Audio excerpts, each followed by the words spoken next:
During a quiet visit to Elon Musk's home, Donald Trump asked the boy a simple question: "What do you want to be when you grow up?" He expected a laugh instead. The boy's answer stunned him, and what it made Trump remember changed the way he saw his entire life. The visit wasn't planned. It was one of those quiet evenings when schedules shift and decisions get made. Not because they're strategic, but because they feel right in the moment. Elon Musk had hosted a small reception at his California home, nothing grand, just a few influential figures. Some light jazz echoing from a hidden speaker, and a view over the Pacific that reminded even the most powerful people how small they really were.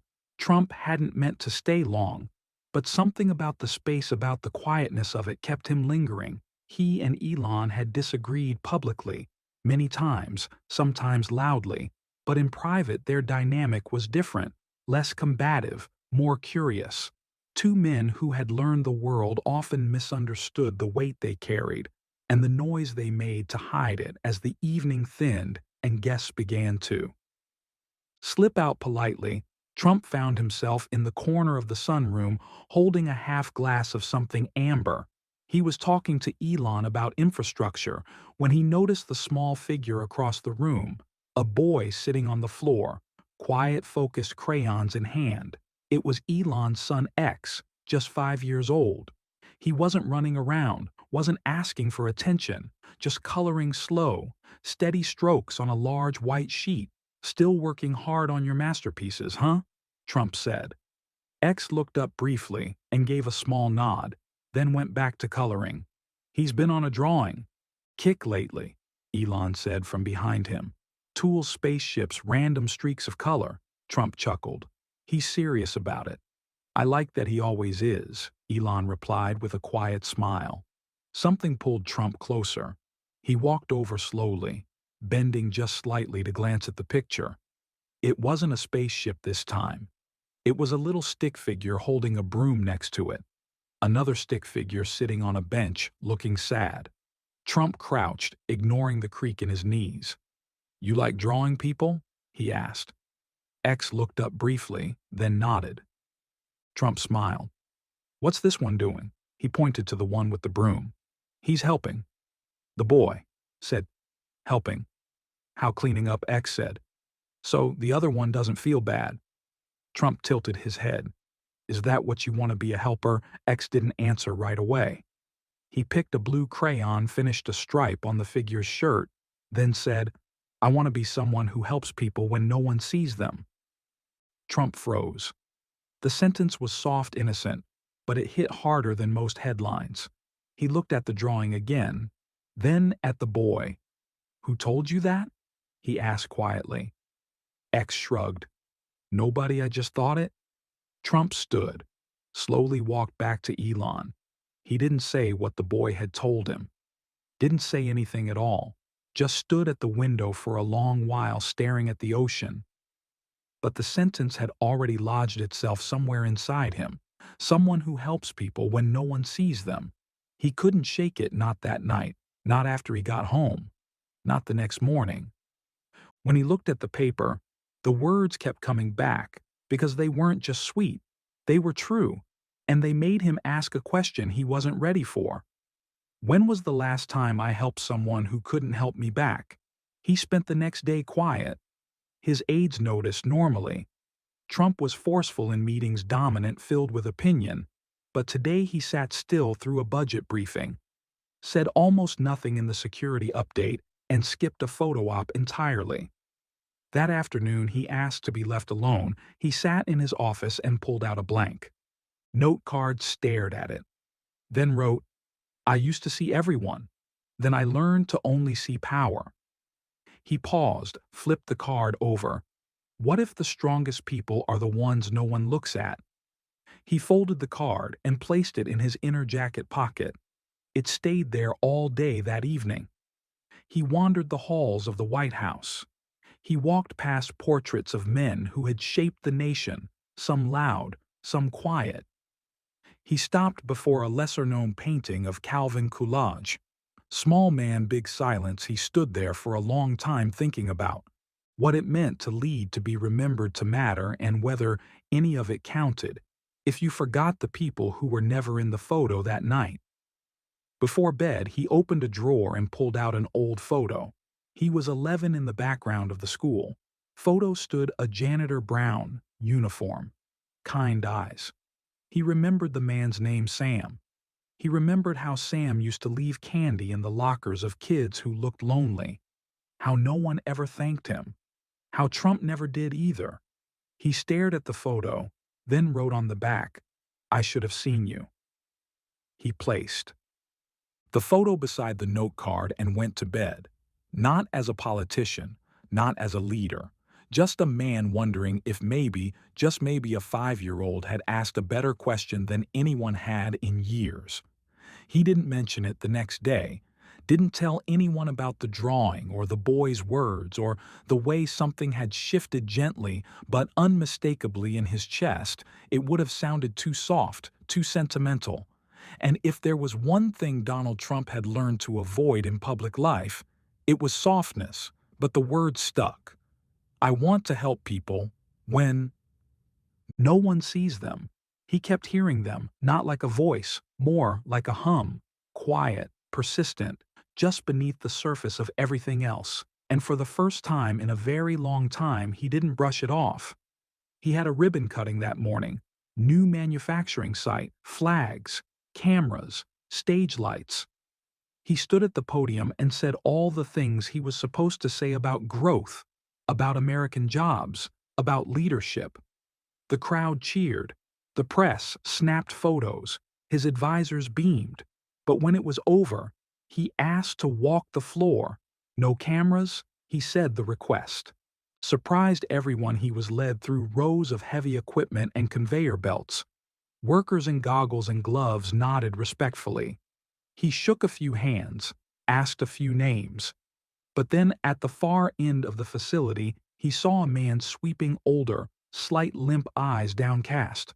No one else paid him any attention. Trump walked over. "Hi," he said. The man looked up startled.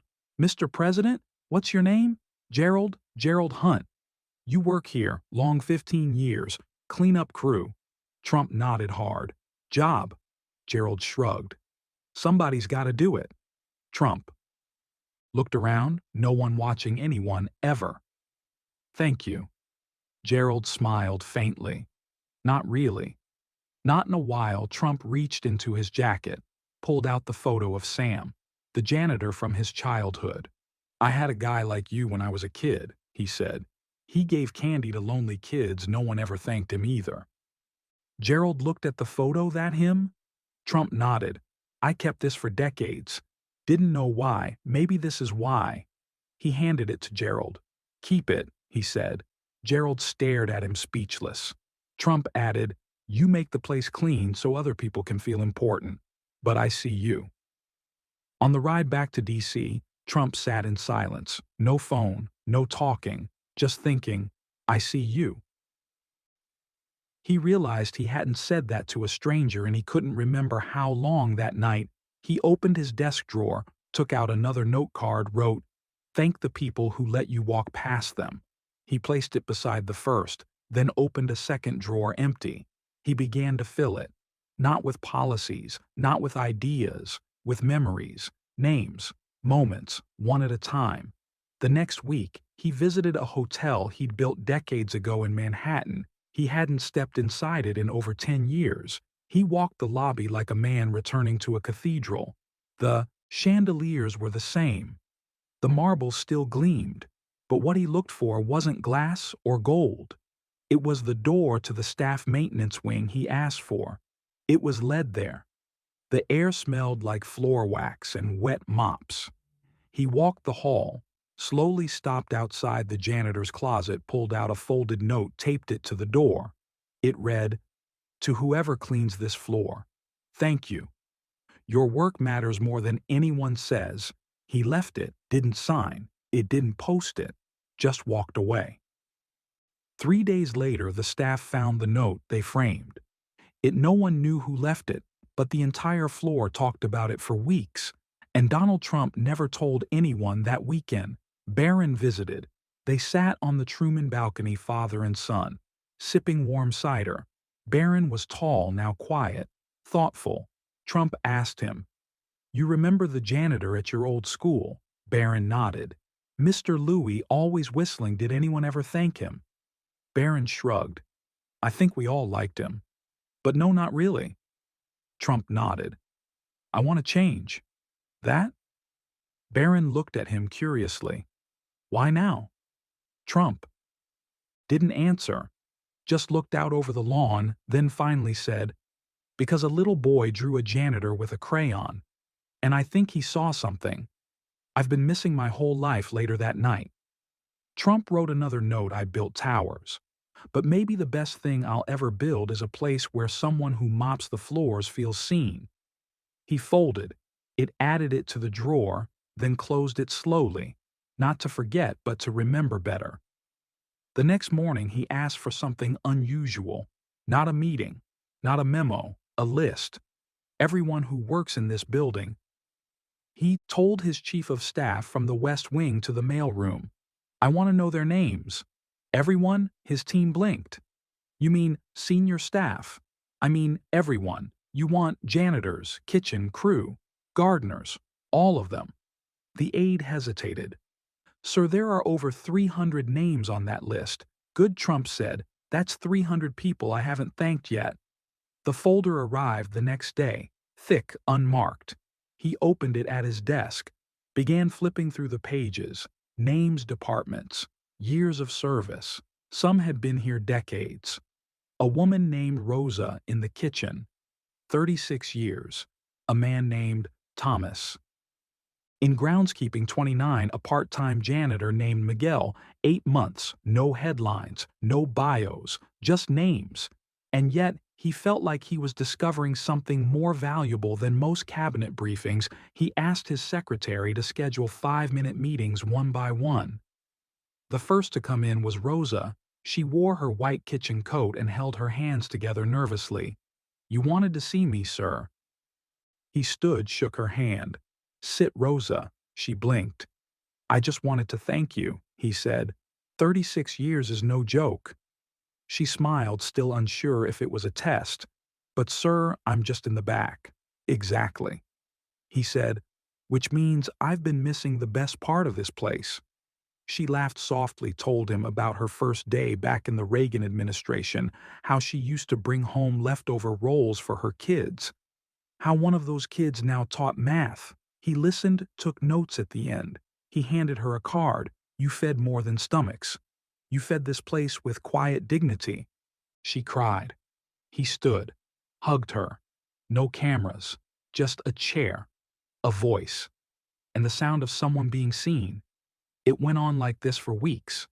One staffer a day. He never told the press. He didn't need to, because it wasn't about optics. It was about recovery. Then came the envelope. No name, just left on his desk, inside a single photo. It was of the janitor's closet in one of his hotels. His note was still there, taped to the door. Someone had written beneath it, "You saw me." He stared at the photo for a long time, placed it in his drawer, then added another card, "Don't stop noticing that evening." He walked the grounds alone. Snow had started falling again. He passed by a young maintenance worker shoveling a narrow path near the garden. The man was working quickly. Head down. Trump stopped. "Cold night." The man looked up, startled. "Yes, sir. What's your name?" "Anthony." Trump nodded. "Good work, Anthony." "Thank you, sir." Trump took off. A glove reached out, shook the man's hand. "Thank you for keeping this place steady when no one's watching." Anthony didn't speak, just nodded hard. Trump kept walking, but he felt warmer that night. He couldn't sleep. He sat at his desk, leafing through the folder. One name caught his eye. A woman named Celeste worked nights in the laundry room. No interactions on record. He asked to meet her. She came the next day, small, quiet, nervous. He offered her tea. She declined. "Celeste," he said, "what's the hardest part of your job?" She thought, "Not being remembered." He nodded. "Have you always worked in laundry?" She smiled faintly. No, sir, I used to sing in church. Long time ago. Why'd you stop? She looked away. Life got too loud. Trump said nothing for a while, then asked, Would you sing now?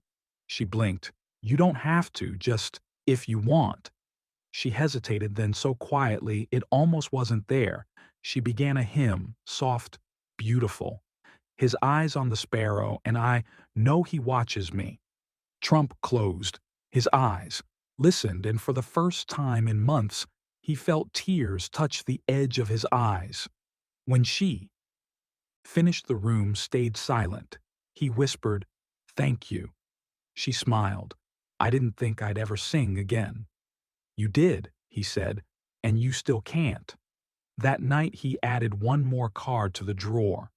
Sometimes the most powerful thing you can do is listen long enough for someone to sing again. He closed the drawer, then sat still and whispered the line. X had spoken so long ago. I want to help people when no one sees them. He was trying, and maybe it was working. The day began like any other morning briefing. 2 phone calls, a short walk along the colonnade, staff falling in line reading from agendas. But something was different. Trump felt it in the way the air moved. Not colder, not heavier, just more, still. He walked past a window and paused. The snow from the night before had begun to melt. It left little rivulets down the glass, tiny rivers going nowhere, somewhere between the weight of his title and the weight of memory. He felt the quiet tug of unfinished business, and he knew exactly where to go. He asked the archivist to bring him an old portfolio, one he hadn't seen in decades, a scrapbook, one from the Trump Foundation's earliest years, a large black binder filled with clippings, letters, early press photos, and congratulatory notes from celebrities, donors, and politicians. He flipped through it slowly. So many smiling faces, so many events, galas openings, ceremonial donations. It was the record of a man who wanted to be seen doing good. But about halfway through, he stopped. There was a page that should have been blank, but it wasn't tucked inside. A clear sleeve was a child's.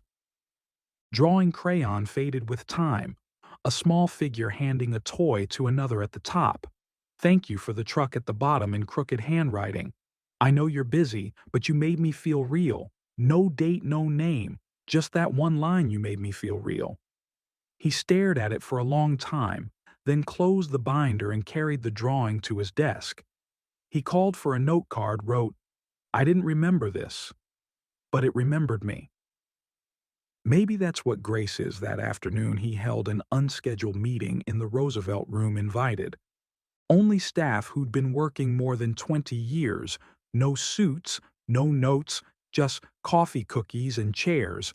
He sat with them, not above them, told them about the drawing, the boy, the memory.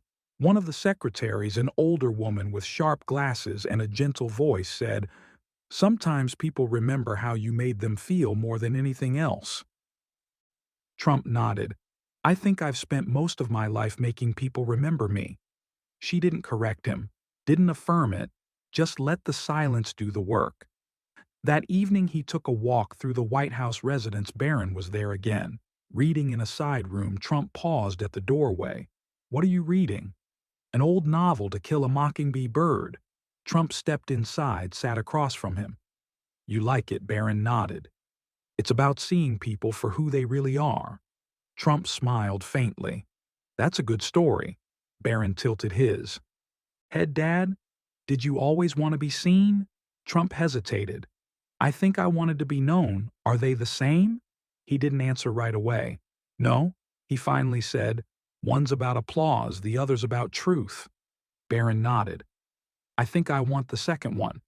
Trump looked at him and realized he was learning from his son the way he once did from a janitor. A note, a song, a stranger. That night he added one more note card to his drawer. The things that matter most are the ones you don't put in a press release. He placed the child's drawing beside it and sat in silence. But this time it wasn't the silence of loneliness. It was the silence of clarity the next time Donald Trump saw Musk. It wasn't in a mansion or a meeting room, it was a garden. The sun was low, casting long golden shadows across the lawn of Elon's home. Trump had returned for a quiet conversation this time with no reporters, no speeches, no expectations, just a chance to sit with a man he'd come to admire and a boy who had in his own quiet way changed something in him. X was sitting under a tree, drawing again a box of crayons. Open beside him, a tangle of colors and shapes forming on the page. Trump approached, slowly. X looked up. Hi, Trump sat beside him. What are you drawing today? X pointed a person building a ramp for someone in a wheelchair. Trump smiled. That's a good one. X kept coloring. I wanted them to feel they could go anywhere. Trump looked at the boy. Really looked. You're 5, he said. But you understand things.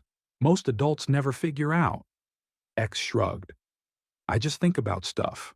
Trump pulled a folded note from his coat. He had written it the night. Before Dear X, you said something once that I didn't forget. You said you wanted to help people when no one sees them. That made me start seeing. It made me remember the janitor who used to leave candy in my locker. It made me talk to people I used to pass by. It made me write notes to strangers. It made me remember my brother. It made me better. Thank you. He handed the note to X. The boy took it carefully, didn't read it right away. He smiled and said, You're welcome. That night, Trump returned to Washington. The quiet wall still stood in the hallway, larger than ever. Hundreds of notes, voices' names. He added, one more card. A child reminded me how to lead. He stared at it for a long time, then walked back to his office and opened the drawer one last time. There were dozens of note cards now folded, letters, crayon drawings, quotes from veterans, janitors, children, nurses, strangers. He had once filled towers with gold and lobbies with light, but this drawer, this quiet drawer, was the most honest thing he'd ever built. He placed a final card inside. Legacy is not applause. It's whether people feel seen because you lived.